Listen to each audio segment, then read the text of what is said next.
conocimiento de Dios. Amén. ¿Y le hemos conocido? ¿Sí le hemos conocido un poco? Aunque yo esta tarde que le oraba a Dios, yo decía, Señor, no es tanto conocerle intelectualmente, a nivel teológico, a nivel de doctrina.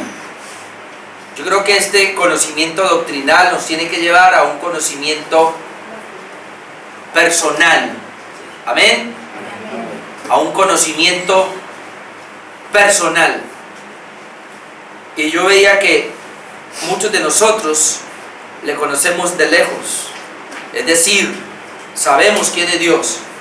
Podemos hablarle a una persona de quién es Dios, de lo que hemos aprendido a nivel de teología, a nivel bíblico, a nivel de doctrina. Pero la pregunta es, ¿lo relacionamos con Él? Porque una cosa es conocerle y otra cosa es tenerle allí cerca. Una cosa es usted leer un libro, una biografía de un personaje, y otra cosa es usted estar con Él. Una cosa es conocer un poco a Egan, campeón del Tour de Francia por primera vez en Colombia y Latinoamérica. Y conocer todo lo que dicen de él, y todo, el papá y la mamá y el hermano, y cómo él fue creciendo y cómo él fue desarrollándose, y verlo ahora campeón a los 22 años. Otra cosa es usted sentarse con él en una sala y hablar. Yo creo que ahí es donde estamos fallando. Yo quiero decirles que este es el mensaje número 22 del conocimiento de Dios, y hasta ahí vamos. Después seguiremos hablando. Ahora lo que nos va a tocar es qué vamos a hacer con todo eso que tenemos de Dios. Si son 22 mensajes, por lo menos hay 22 atributos. Que los últimos mensajes han sido de a 3 atributos, incluyendo el de esta hora. Así que termino esta serie de mensajes hoy. Mensaje número 22 lo termino con 3 atributos más, pero le hago el desafío, y me hago el desafío para que intimemos con Él, y creo que la única manera de intimar con Él es en el cuarto secreto. Si no somos del cuarto secreto, si nosotros no tenemos un estilo de oración, hermano, ahí entonces muy difícilmente vamos a conocer a ese Dios, o lo conoceremos solo de una manera intelectual, de una manera teológica o de una manera doctrinal, pero no pasará de ahí. Igual no servirá de nada para nuestra vida. Entonces ese es el desafío que les quiero dejar. En estos mensajes, estos 3 mensajes, estos 3 atributos, inclusive son 6, porque los traigo así como conectados. El primero que vamos a mirar es que Dios es creador y es sustentador de todo. Ahí hay 2 atributos. Dios como creador, Dios como sustentador. Luego vamos a mirar como Dios es Señor y soberano sobre todo. Eso, ahí nos habla de lo que es la supremacía. Entonces ahí estaremos hablando del señorío de Dios, la soberanía de Dios y la supremacía de Dios. Ahí hay 3 atributos. Y luego estaremos mirando al final como Dios es legislador y juez, 2 atributos que se pueden pegar. Dios es el que legisla, el que da la ley, pero también es el juez el que la lleva o el que exige la aplicación. Bien, te vamos a ir en ese orden. Dios es creador y sustentador de todo. No sé cuántos atributos van realmente, porque comenzamos a mirar uno por uno, pero luego comenzamos a ver de a 3. Entonces vamos a mirar en esta hora esos 2 atributos unidos ahí en el primer bloque. Dios es creador y es sustentador de todo, o sea, Dios creó todo lo que vemos, toda la creación es obra de sus manos, pero también Dios sustenta. Él sustenta esa creación. De donde si Dios retirara la mano de la creación, se vendría abajo. No es como algunos han dicho, algunos dicen, está bien, hay un Dios por ahí que creó, pero echó al mundo a andar como unos relojes de cuerda, ¿no? Le dio cuerda al reloj y lo dejó, y se fue. Que Él se mueva solo. No.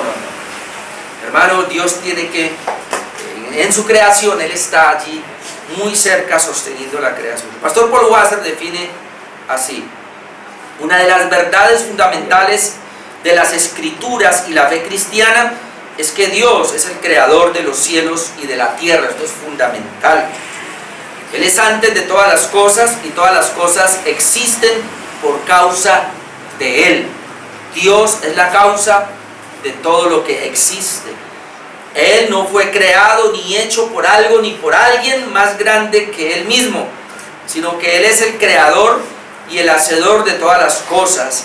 Nada de lo que existe existirá fuera de Él. Solamente Él es creador y por eso no comparte este título con nadie. ¿Ven? El hombre crea, el hombre hace cosas de lo que ha sido creado. Todo lo que el hombre haga lo tomó de algo ya existente. Así que el creador es Dios. El hombre solo hace cosas que Dios ya había hecho. Entonces, en ese sentido, Dios hizo todo de la nada, y es una palabra que se usa latín, y es ex nihilo. Ex nihilo, o sea, quiere decir que Dios creó de la nada, y esto es impresionante. Porque como ya dije, el ser humano, bueno, creó un avión, pero ¿de dónde lo hizo? ¿No? Hizo este púlpito, pero ¿de dónde? Hecho mano, de algo. En cambio, Dios es, la palabra es ex nihilo, o sea, de la nada. Dios creó de la nada. Y así es que la Biblia lo muestra en Hebreos 11:3.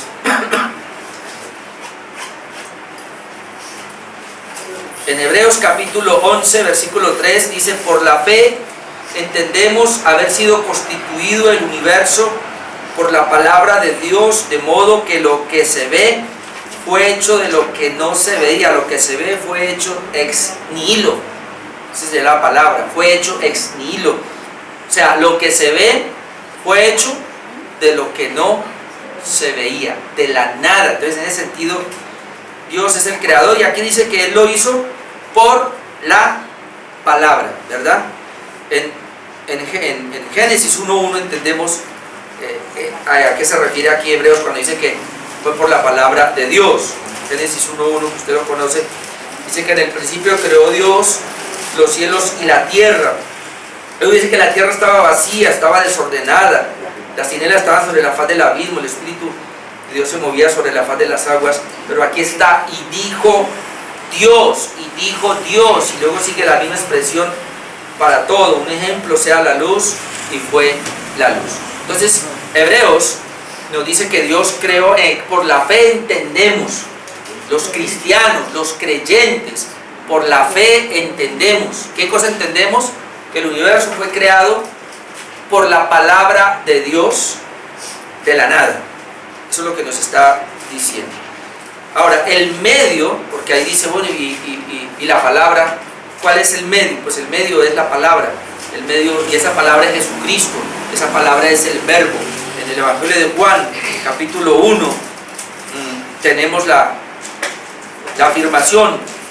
Juan 1:1 dice: en el principio era el Verbo. La palabra verbo ahí es la palabra. Y el Verbo era con Dios, y el Verbo era Dios. Este era en el principio con Dios. Ahora aquí está: todas las cosas por Él fueron hechas, y sin Él nada de lo que ha sido hecho fue hecho. Entonces tenemos, y no vamos a ampliar ahí, pero tenemos que la creación es del Dios Trino, ¿no?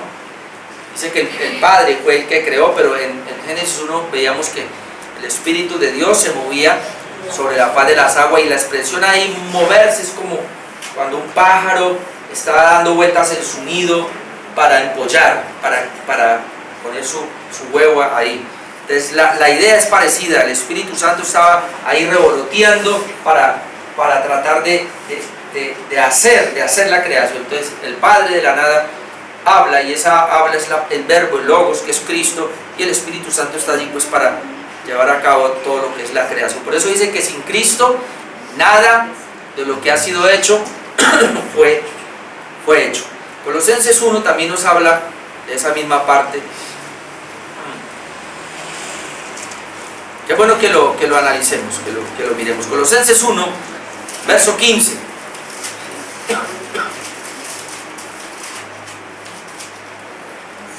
Dice que Jesucristo, Él es la imagen del Dios invisible, el primogénito de toda creación.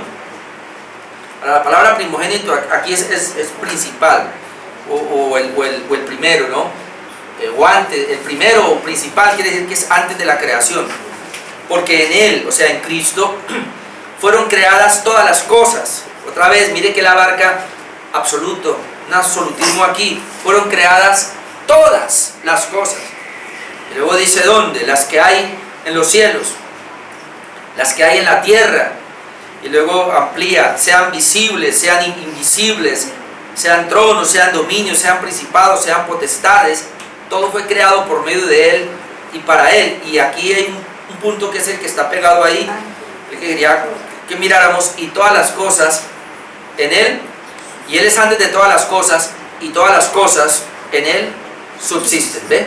Entonces ese es el punto, los dos atributos. Dios es creador, pero Dios es sustentador también. O sea, Él sustenta. La palabra sustentar es sostener todas las cosas, permitirle el movimiento, permitirle la función. Dios está ahí.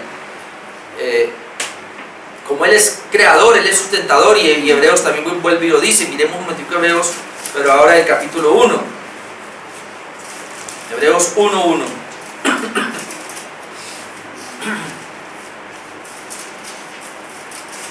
Dice Hebreos 1:1, Dios habiendo hablado muchas veces y de muchas maneras en otro tiempo a los padres por los profetas, en estos postreros días nos ha hablado por el Hijo. Ahora mire lo que dice del Hijo, a quien constituyó heredero de todo y por quien asimismo hizo el universo. ¿Ve? Dios, por medio del Hijo, hizo el universo, por eso Él es creador. Pero luego dice, el cual siendo el resplandor de su gloria y la imagen misma de su sustancia, y note acá, y quien sustenta todas las cosas con la palabra de su poder. ¿Qué es lo que hace Cristo? Sustenta. Sustenta. Así que Dios, hermanos, y cuando hablamos de Dios, otra vez estamos hablando de la Trinidad, Dios Padre, Dios Hijo y Dios Espíritu Santo. Cuando Dios determina crear, Él no dejó la creación fuera de Él. O sea, Dios es distinto a la creación, y eso hay que tener claro y tener cuidado con eso. Dios, totalmente diferente. Él crea de la nada, pero lo que crea no es igual a Dios, es distinto de Dios. Esto es material, Dios es espíritu. Pero Dios no dejó la creación sin un sustento, sino que Jesucristo es el que sostiene esta bendita creación. Así que nosotros como seres humanos tenemos que comprender eso, que necesitamos el sustento de Jesús. Amén. Diariamente. El pastor Paul Wasser, hablando de Cristo como sustento, dice: las Escrituras nos enseñan que Dios no solamente es el creador de los cielos y la tierra, sino que también es su sustentador. Nada de lo que existe existiría separado de Él. Si Él se alejara de su creación por un momento, todo perecería. Nosotros le debemos cada respiro y movimiento. Cada ser, desde el más poderoso arcángel hasta el más pequeño gusano, vive en absoluta dependencia de Dios. Todo el hombre que se inclina en humilde adoración, como el que alza un puño en desafío a Dios, tiene esto en común: ambos viven, respiran y se mueven por su gracia y poder sustentador. Existen porque Él los hizo, respiran porque Él les da aliento. Si Él les diera a la espalda, se convertirían en polvo. Eso es lo que nos aterra, pero lo que dice es verdad. Desde un gusano hasta un arcángel es sustentado por Dios. Desde aquel que se humilla en adoración a Dios, reconociendo su grandeza, y aquel que extiende su mano para desafiar a Dios, igual Dios nos sustenta. Es la gracia de Dios que nos permite tener vida. Si no importa si la persona es muy mala o no es tan mala, Dios los creó y Dios los sustenta. Obviamente que llegará un momento, como vamos a ver al final, de que Él es juez y la creación tiene que responder a ese juez también. Pero estamos mirando acá de que Él es creador y que Él es sustentador de todo, para entender que aún ese zancudo molestoso, ese bicho que no le gusta, y Dios lo creó. Y si el zancudo lo creó para quitarle un poquito de sangre a usted, pues ese fue el propósito de Dios. O para que usted se sintiera incómodo, no sé, por algo. O para aquello, porque a mí no me gustan los zancudos para nada. Me molestan mucho. Yo tengo una raqueta que los mantengo brincando. Pero Dios los creó, Dios los sustenta. Impresionante lo que Jesús dijo, ¿no? Si la hierba del campo que por la mañana es y por la tarde ya comienza a perderse. Dios la viste así. Entonces Dios es creador y sustentador de todo. Ahora, el propósito de la creación, hermanos, es darle solamente la gloria a Dios. Amén. ¿Para qué Dios creó todo? Para que le diera la gloria a Dios. Por eso miremos el texto conocido que es Romanos 11:36, es el pasaje favorito de nosotros, porque termina diciendo: porque de Él y por Él y para Él son todas las cosas, a Él sea la gloria por los siglos de los siglos. Amén. Entonces, ¿cuál es el propósito de la creación? Que la creación le dé gloria a Él. Por eso, hermanos, en todos las primeras confesiones de fe que existieron, creo que el primer punto, tanto el Mister la tiene como la confesión de Londres de Bautista, dice que el propósito principal del hombre es darle la gloria a Dios y gozar de Él. ¿Cuál es el propósito del hombre? ¿Por qué Dios creó al hombre? ¿Cuál es el propósito de la existencia del ser humano? Glorificar a Dios y gozar de Él. Eso es. El problema es que el hombre está desviado y no tiene eso claro. Si tenemos en cuenta que fuimos creados para darle a Él la gloria, entonces todo lo que hacemos, como dijo el mismo Pablo, lo haremos para su gloria y para su honra. ¿Qué es lo que debemos buscar? Y más nosotros como creyentes, y más nosotros como cristianos regenerados, reformados, debemos tener eso muy claro, que todo lo que yo voy a hacer día a día debe buscar glorificarle a Él. Si yo no busco la gloria de Dios, hermano, en lo que hago, entonces estoy desfasado, estoy mal. El otro par de atributos que vamos a ver es que Dios es Señor y soberano sobre todo. Como Él es creador, como Él es sustentador, es obvio que debe ser el Señor y debe ser el soberano sobre todo lo creado. El problema es que no se le ve así, pero la Biblia claramente nos habla que Dios es Señor, sería ese atributo, y que Dios es soberano sobre todo. Pudiéramos hablar de la supremacía de Dios, sería el atributo, la supremacía de Dios. Obviamente que ahí estamos mirando el señorío y la soberanía de Dios, y que sería la supremacía de Dios. Pastor Paul Washer dice así: las Escrituras no solamente nos enseñan que Dios es el creador y el sustentador del universo, sino que también es el soberano Señor y Rey. Él reina sobre todas las criaturas, acciones y cosas, desde la mayor hasta la menor, por su perfecta sabiduría, infinito poder y absoluta justicia. Él es libre de hacer todo según su propia voluntad y de hacerlo para su propia gloria y su beneplácito. Lo que Él ha determinado, ningún poder en los cielos ni en la tierra lo puede anular. Pues cuando hablamos del señorío de Cristo, cuando hablamos de la soberanía de Cristo o la supremacía de Cristo, es que Dios tenía un propósito con la creación. Y ese propósito que Dios determinó con cada criatura, con un animal, con las personas, se va a llevar a cabo. Nadie puede violentar eso. Él es Señor, Él es soberano. La criatura no puede moverle la mano a Dios, la criatura no puede cambiar los decretos de Dios o los dictámenes de Dios, porque Él es supremo, porque Él es soberano. Amén.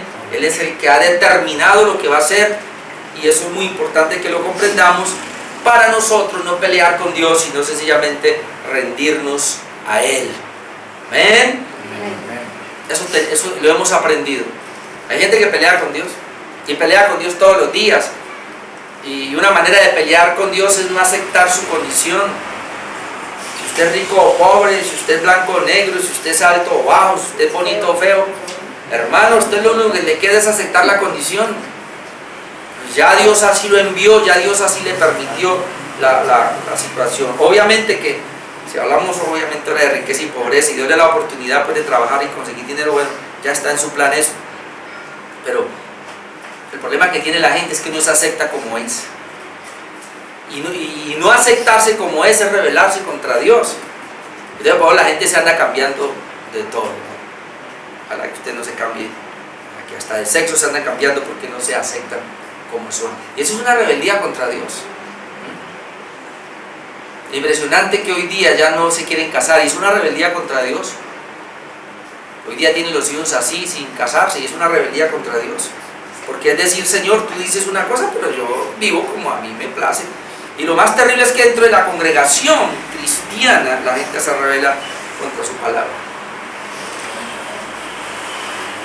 Él es Señor entonces, y es lo que ha determinado, así lo va a llevar. Es un texto muy claro sobre la supremacía de Dios, y lo voy a leer, que es impresionante ese texto. Primera de Corintios 29, inclusive que pasamos por ahí lo hemos visto. Primera de Crónicas, yo dije Corintios.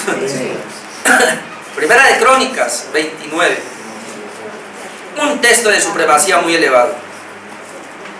Solamente cuando una persona entiende esto, va inclusive a dar con libertad para la obra. Porque este texto está en el contexto de cuando David, que iba a construir el templo, y entonces él tuvo un poco de riquezas y amontonó un poco de dinero, y de oro, y de plata, y de madera, pero obviamente Dios no le dejó a David construir el templo, sino que le dijo, no, tu hijo lo va a construir. Pero luego él, usted lee todo lo que es Primera de Crónicas 28 y 29, y él está hablando, y cuando ya le pide a la gente el dinero, que acumulan cantidades de dinero, mire, aquí una exaltación de la supremacía de Dios tan hermosa, que realmente nos faltaría tiempo para mirar cada detalle, pero vamos a mirar desde el verso 10. Primera de Crónicas 29, 10, mire. Estamos desde el 9, y se alegró el pueblo por haber contribuido voluntariamente. Dice, porque de todo corazón ofrecieron a Jehová voluntariamente. Ahora, es impresionante lo de la voluntariedad, porque el voluntariamente sale del corazón. Oye, la gente tiene un problema con el voluntariamente. Dice, no, yo voy a la iglesia y yo doy del corazón, yo doy voluntariamente. Pero es impresionante que ese dar del corazón y dar voluntariamente siempre lo ponen por debajo del diezmo. Para mí un corazón, dar de corazón y dar voluntariamente y dar generosamente tiene que superar tan siquiera el diezmo. Si no, no hay nada. Dice aquí, el pueblo se alegró por dar voluntariamente, y este dar era para construir el templo. Asimismo se alegró mucho el rey David. Y aquí es donde comienza, y bendijo a Jehová. Ahora mire la bendición, la oración que hace delante de toda la congregación, y dijo, bendito seas tú, oh Jehová, Dios de Israel, nuestro Padre, desde el siglo y hasta el siglo. O sea, tú eres bendito por toda la eternidad, por todos los siglos. Tuya es, oh Jehová, la magnificencia. Aquí está hablando de un Dios grande, magno, lo más grande que pueda haber. Tuyo es el poder, ¿ve? Tuya es la gloria, tuya es la victoria, tuyo es el honor. Y aquí dice por qué. Porque todas las cosas que están en los cielos y en la tierra son tuyas. Y la gente cree que tiene un pedacito de tierra por ahí. Y la gente cree que la finca es de él.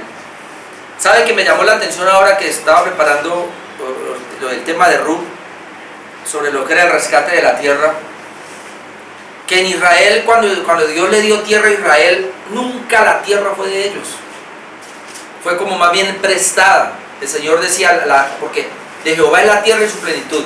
Pero lo que Dios decía era, bueno, ahí le alquilo esta tierra para que usted... ¿Sabe qué era de ellos? Lo que sembraban y lo que producían. Eso era de las familias. Pero la tierra es de Jehová. Y eso es impresionante. De pronto, y aquí por lo menos es lo que está diciendo. Todo es tuyo, Señor. Todas las cosas que están en los cielos y en la tierra son tuyas. Todo, oh Jehová. Dice que tuyo, oh Jehová, es el reino también. Y tú eres excelso sobre todo. Estamos hablando de la supremacía de Dios. Las riquezas y la gloria proceden de ti. Dios es el que da la riqueza, Dios es el que da la gloria. Y tú dominas sobre todo. O sea, el hombre no tiene dominio. Aquí dice que es Dios. En tu mano está la fuerza y el poder. Y en tu mano el hacer grande y el dar poder a todos. ¿Ven? Quien da el poder es Dios. Quien pone un presidente es Dios. Quien pone un alcalde es Dios. Si no son ellos, no es nadie, es Dios el que permite todo eso. Ahora pues, Dios nuestro, nosotros alabamos y loamos tu glorioso nombre, porque ¿quién soy yo y quién es mi pueblo para que pudiésemos ofrecer voluntariamente cosas semejantes? Y mire cómo termina esa parte: pues todo es tuyo y de lo recibido de tu mano te damos. En otras palabras, David está diciendo, nosotros no estamos dando nada. Que alguien trajo más oro, ¿no? Si él pudo traer más oro, fue porque Dios le dio más oro, ¿no? ¿Por qué la viuda estaba tan contenta con las 2 monedas? Y lo dio todo. Porque fue lo que Dios le dio. Dios le dio las 2 monedas y ella las entregó. Ahora, Dios le dio al otro mucho dinero y él dice que él entregaba mucho dinero, pero el Señor dice, entregó de lo que le sobra.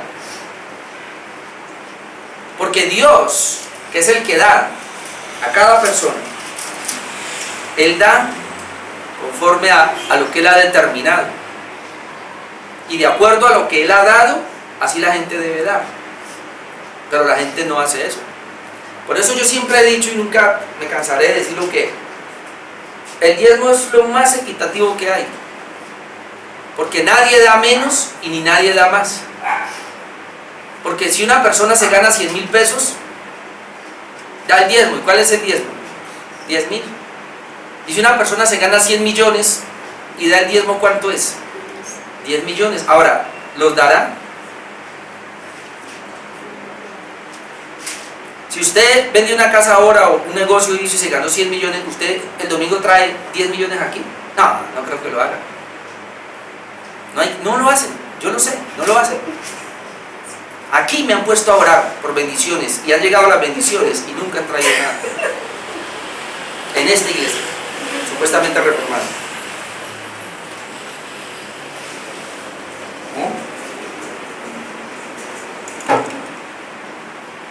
Porque la gente cree que es de ellos. Si la gente entendiera lo que dice aquí el salmista: Señor, no es mío, tú me lo diste, yo doy. Pero la gente dice: no, yo me lo gané, por eso no doy. Dios es soberano sobre todo. Bueno, el título del Señor nos habla entonces de su soberanía, y hay varios pasajes que nos hablan de Él como Señor. Por lo menos Hechos 4:24, vamos a ir allá al Nuevo Testamento. Hechos 4:24.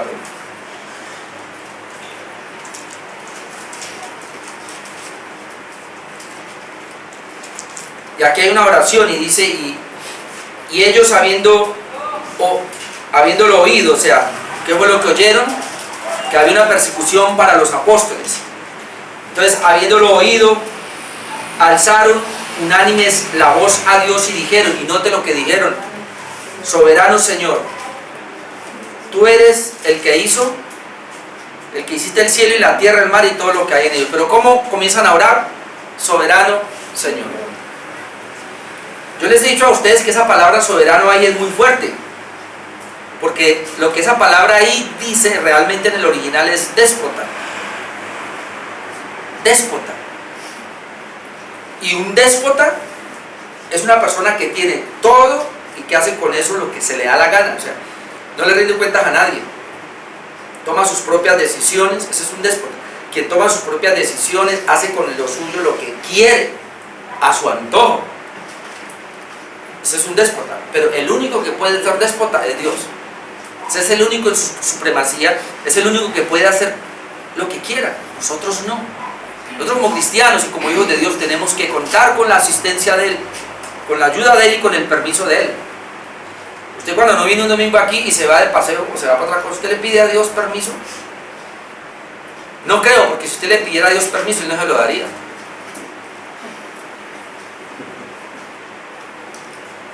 Hacemos lo que queremos, ¿sí o no? Salmo 97.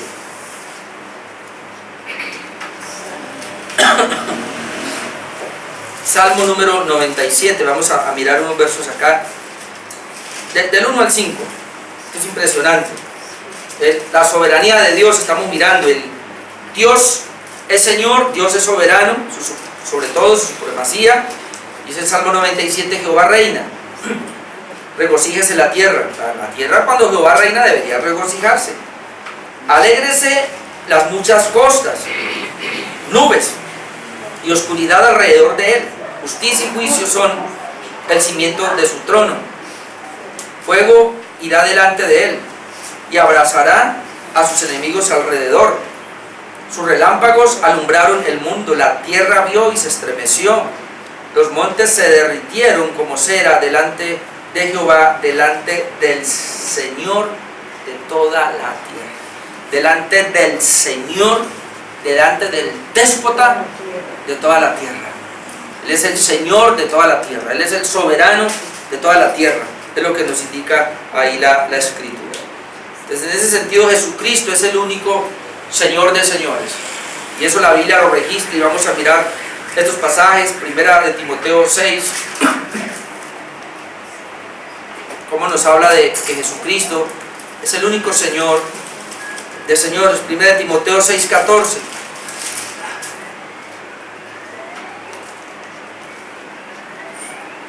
Dice que guardes el mandamiento sin mácula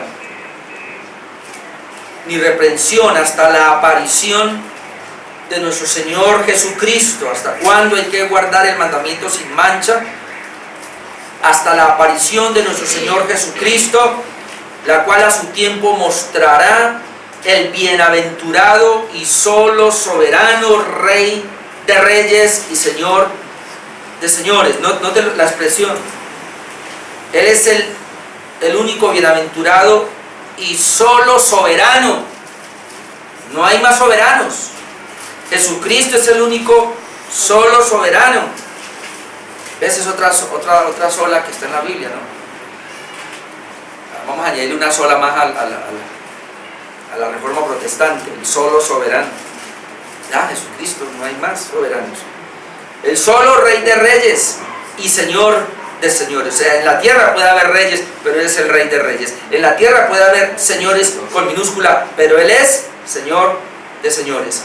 El único que tiene inmortalidad, o si alguien tiene inmortalidad, pues que diga entonces, que habita en la luz inaccesible, donde nadie puede penetrar, a quien ninguno de los hombres ha visto, ni puede verle, al cual sea la honra y el imperio sempiterno. Amén.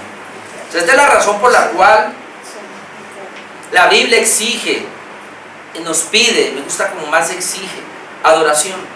La criatura, la creación debe rendirle a Dios adoración por esto, porque Él es Señor de señores, porque Él es soberano, porque Él es el único Rey, no hay nadie más. Y tan solo por eso deberíamos nosotros rendirle a Él adoración, y adoración verdadera y adoración genuina.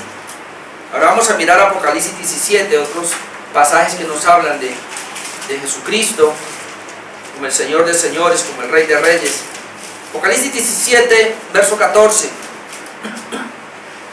Dice que pelearán contra el Cordero, y el Cordero los vencerá. Aunque parece aquí la palabra Cordero, el que fue inmolado, dice, pero ese Cordero los vencerá. ¿Y por qué? Porque Él es Señor de señores y Rey de reyes. Y los que están con Él son llamados elegidos y fieles.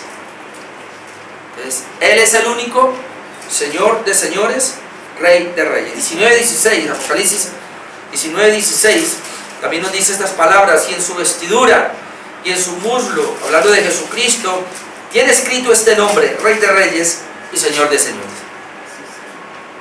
¿Y por qué Rey de reyes? Porque hay gente aquí que se hacen llamar reyes.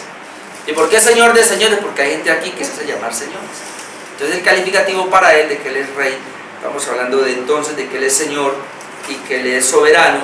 Esa sería la supremacía de Dios. ¿Por qué Él es Rey? ¿Por qué Él es soberano? Porque Él es creador y sustentador de todo. Y eso le da el derecho a Él de ser el Señor de su creación, de ser el soberano de todo lo que existe, o lo que se llama en teología la supremacía de Dios. A la gente no le gusta esto. Que la gente siempre, cuando la gente pelea con su libre albedrío, cuando la gente pelea que Dios nos creó y que somos tan importantes para Dios y que Dios nos respeta las decisiones de nosotros, como que tira por el suelo todo esto de la supremacía de Dios, pero la Biblia no habla así. Y el último que vamos a mirar, o el último par, es Dios es legislador y juez. Dios es legislador y juez. Ahora no termino acá, porque sigue, hay otro punto, creo que vamos a ver dentro de 8 días, Dios es salvador. Pero ahí lo que nosotros vamos a tratar de mirar es que quiero que hablemos de todo lo que tiene que ver con la soteriología, que es la doctrina de la salvación. Entonces lo vamos a ver, Salvador Padre, Salvador Hijo, Salvador Espíritu Santo, y nos va a llevar un poco de estudio allí, pero eso lo veremos ya después. Pero como mensaje de acá, termino hoy acá. Dios es legislador y Dios es juez.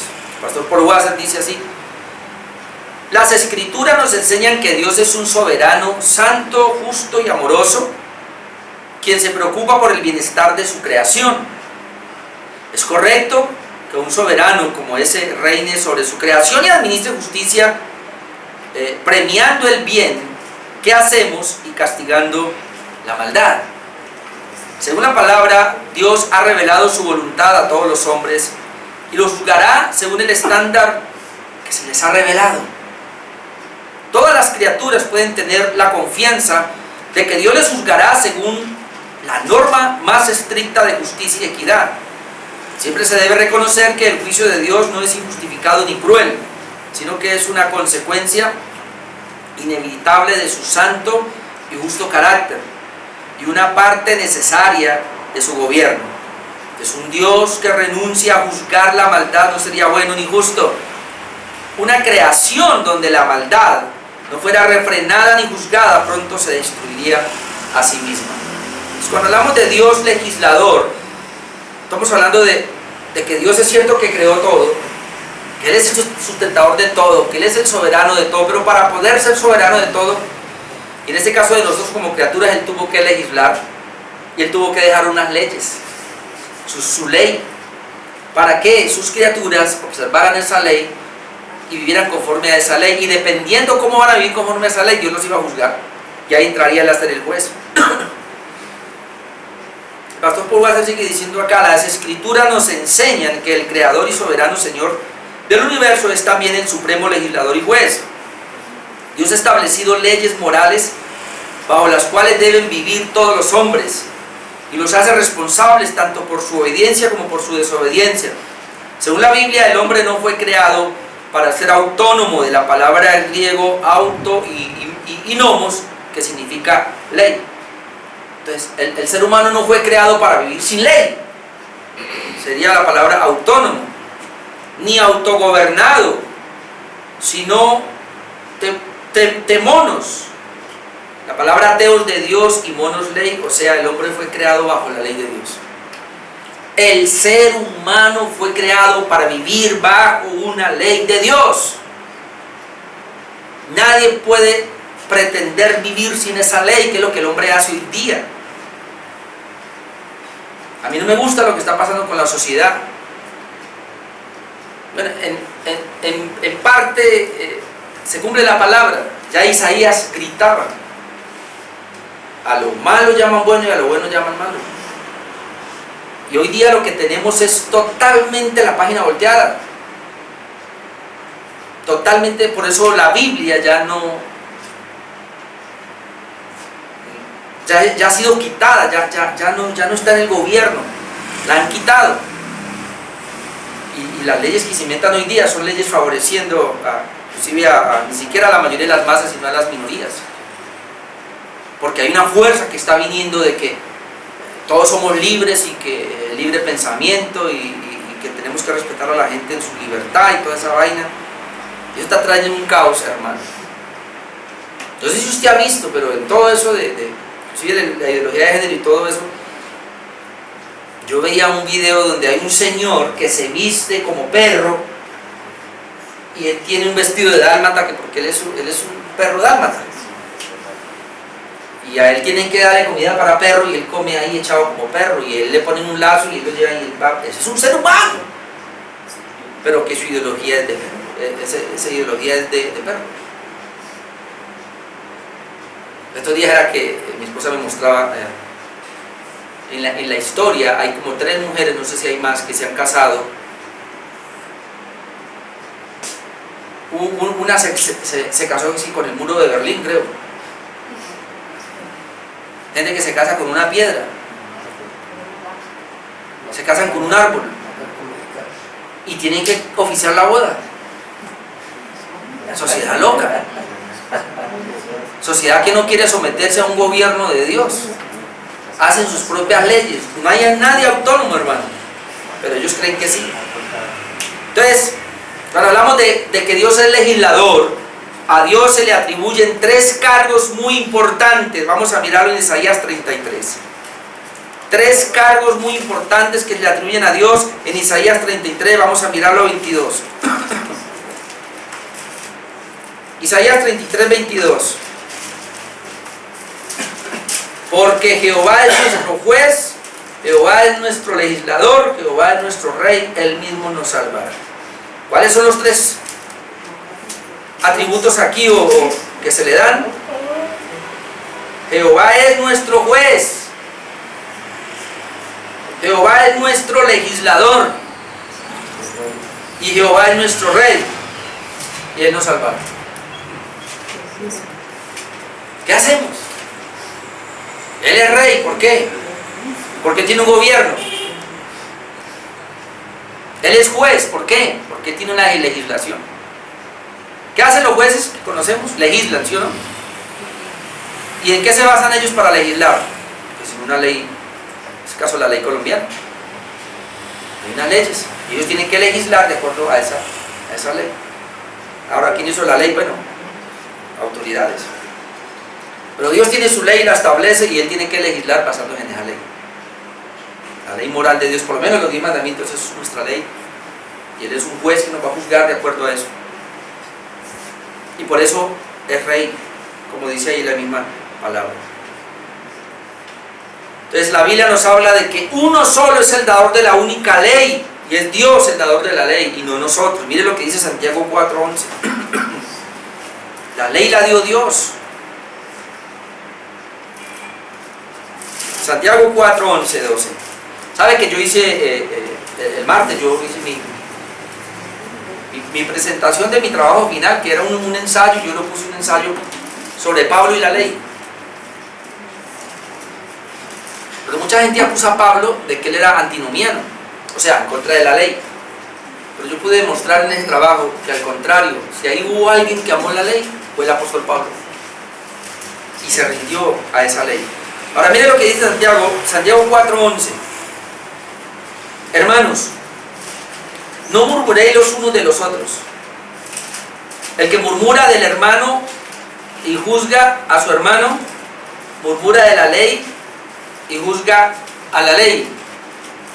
Pero si tú juzgas a la ley, no eres hacedor de la ley, sino juez. O sea, el juez es el que puede juzgar la ley. Pero mire el 12. Uno solo es el dador de la ley, que puede salvar, perder. Pero tú, ¿quién eres para que juzgues a tu hermano?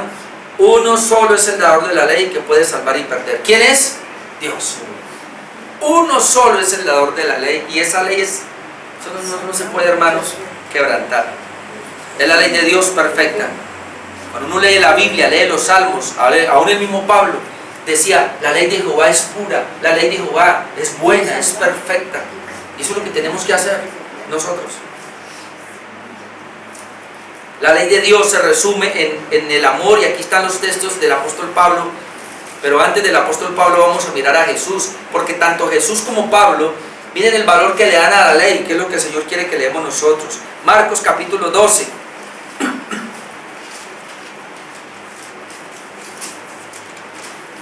Esto es impresionante, Marcos 12, 28.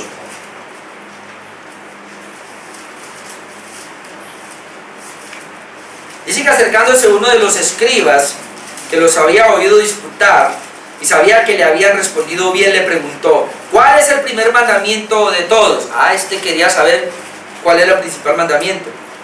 Jesús le respondió, el primer mandamiento de todos es, oye Israel, el Señor nuestro Dios, el Señor uno es, y mire cuando lo manda, palabra Elohim, el Señor, o en este caso, lo que hemos dicho ahora, el soberano, el Elohim, es el Señor. Y lo que estamos hablando ahora, Él es el único que puede legislar. Y entonces, y amarás a ese Señor tu Dios con todo tu corazón, con toda tu alma, con toda tu mente, con todas tus fuerzas. Este es el principal mandamiento. Y el segundo es semejante: amarás a tu prójimo como a ti mismo. No hay otro mandamiento mayor que estos. ¿Cuál es el principal mandamiento? Amar al Señor. Y dice cómo. Y a tu prójimo como a ti mismo, y dice que no hay otro mandamiento. Ahora, recordemos que aquí Jesús lo que está haciendo es un resumen de las tablas de la ley. Porque por eso quedaron las tablas allí de la ley, para que nunca se nos olvide que la primera tabla tiene 4 mandamientos que tienen que ver con Dios. Y la segunda tabla tiene 6 mandamientos que tienen que ver con el prójimo. De donde amar a Dios con todo nuestro corazón, con toda nuestra alma, es obedecer los mandamientos. Amar al prójimo también como a mí mismo es obedecer los mandamientos. Porque ¿cómo yo amo a mi prójimo? Mi manera de amar a mi prójimo es honrando a mi papá y a mi mamá, que es mi prójimo. ¿Cómo yo amo a mi prójimo? Pues no matándolo y no hablando mal de él, que Jesús lo explicó de esa manera. ¿Cómo yo amo a mi prójimo? Pues no cometiendo adulterio, porque si cometo yo adulterio, entonces ¿qué pasa? Le hago un mal a mi familia y le hago un mal a la familia del otro, ¿verdad? No hurtando. Yo amo a mi prójimo cuando yo no le robo. Ni siquiera un lapicerito por ahí que le quedó mal puesto. No hablarás contra tu prójimo con un testimonio, pues yo no le hago mal a mi prójimo y lo amo cuando no hablo mal de él. No codicio nada de mi prójimo. Cuando no codicio nada de mi prójimo, pues lo estoy amando. ¿Y cómo amo a Dios? Pues cuando yo no tengo dioses ajenos delante de mí, estoy amando a Dios. Cuando no le hago imagen, no tengo una imagen de él distorsionada, ni me inclino ante ella. Cuando yo no tomo su nombre en vano. Y cuando me acuerdo del día de reposo para santificar, el día que él estableció. Entonces cuando yo estoy en eso, cuando Dios es mi amor primero, yo no voy a violentar ninguno de sus mandamientos. Y cuando yo puedo amar a mi prójimo, entonces yo no voy a violentar ninguno de sus mandamientos. Si la gente hiciera eso, hermano, viviríamos en el paraíso. Es que ahí está la clave. Por eso Jesús dice, el principal mandamiento es ese. Ahora, mire cómo lo ve el apóstol Pablo, Romanos 13, para que terminemos ahí. Romanos capítulo 13, porque esto yo lo dejé como conclusión a mi ensayo, porque es muy impresionante entender esto. A ver si Pablo amaba la ley o no. Romanos capítulo 13, versículo 8. Dice Pablo: no debáis a nadie nada, sino el amaros unos a otros, porque el que ama al prójimo ha cumplido la ley. Miren, lo único que yo debo de ver y deberle a mi prójimo siempre, es una deuda que debe estar ahí, le debo a mi prójimo amor. Porque el que ama al prójimo ha cumplido la ley. Note, si yo amo al prójimo, estoy cumpliendo la primera tabla, la segunda tabla. Y luego sigue diciendo Pablo, mírenla, ahí está, verso 9: porque no adulterarás, no matarás, no hurtarás, no dirás falso testimonio. ¿Sí ve que la segunda tabla? No codiciarás, ahí está la segunda tabla. Y cualquier otro mandamiento en esta sentencia se resume: amarás a tu prójimo como a ti mismo. Entonces dice Pablo, ¿me vas a decir que amas al prójimo? Yo amo al prójimo. ¿Y cómo lo amas? Ah, pues porque mire, que yo no hago eso. Pero si yo hago eso, yo no lo amo. Y luego termina el verso 10: el amor no hace mal al prójimo. Así que el cumplimiento de la ley es el amor.